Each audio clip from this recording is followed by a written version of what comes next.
Welcome back to my channel and this is a part 8 of paramedical series. हमने target किया है upcoming 500 paramedical MCQs को, और अगर आपने चैनल सब्सक्राइब नहीं किया है तो आप चैनल सब्सक्राइब कर सकते हैं। So let's start it. हमने अपने जो प्रीवियस वीडियो उसमें ये स्टडी किया था कि जो हेपेटाइटिस ए है वो ट्रांसमिट होता है फीकल ओरल रूट से। ओके, अब नेक्स्ट क्वेश्चन है कि पोलियो क्या है। पोलियो में कौन सा वायरस होता है, उसको हम एंटीरियो वायरस कहते हैं। ओके, पोलियो में आपको पता है कि एक पैर है वो पैरालाइज हो जाता है, तो वो किससे द्वारा होता है, एंटीरो वायरस से। Okay, next question is hepatitis C is also called. जो हेपेटाइटिस आपको पता है कि हेपेटाइटिस क्या होता है, हेपेटाइटिस एक वायरस से होता है। ठीक है, हेपेटाइटिस के बहुत सारे सब टाइप है, हेपेटाइटिस बी, ए, ई। इसमें से पूछा गया है कि हेपेटाइटिस सी का दूसरा नाम क्या है, तो उसको हम ट्रांसफ्यूजन हेपेटाइटिस भी बोलते हैं।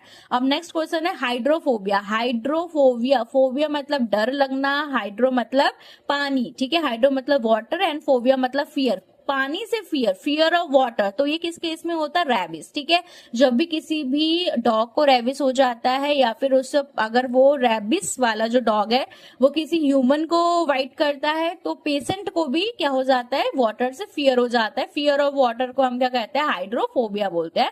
Example of gram negative bacteria, जो बहुत ही कॉमन है कि ग्राम नेगेटिव बैक्टीरिया जो होते हैं उनके पास थिन पेप्टिडोग्लाइकिन की लेयर होती है, लिपोपॉलीसैकेराइड की लेयर होती है। ठीक है, तो ग्राम नेगेटिव बैक्टीरिया के एक मोस्ट कॉमन एग्जाम्पल्स क्या है, इकोलाई हो गया, सेजिला और सैल्मोनेला हो गया, यार्सीनिया पेस्टिस हो गया। ठीक है, ये सब के इसके एग्जाम्पल्स है। प्रोटोस जो है वो also example of a gram negative bacteria. अब नेक्स्ट क्वेश्चन है example, dengue is transmitted by mosquito. जो डेंगू है आपको पता है कि डेंगू हो गया, और जो एनाफिलस मॉस्किटो करता है, मलेरिया हो गया, ये सब इसका जो ट्रांसमिट होता है मॉस्किटोज के द्वारा होता है। तो जैसे मलेरिया है वो किसके द्वारा ट्रांसमिट होता है, एनाफिलस मॉस्किटोज के द्वारा। ठीक है, और जो डेंगू होता है वो ट्रांसमिट होता है मॉस्किटो के द्वारा, लेकिन उसके लिए रिस्पॉन्सिबल कौन होता है, एडीज एजिप्टिड। ठीक है, एडीज एजिप्टिड नाम का मॉस्किटोज जो होता है वो डेंगू को ट्रांसमिट करता है।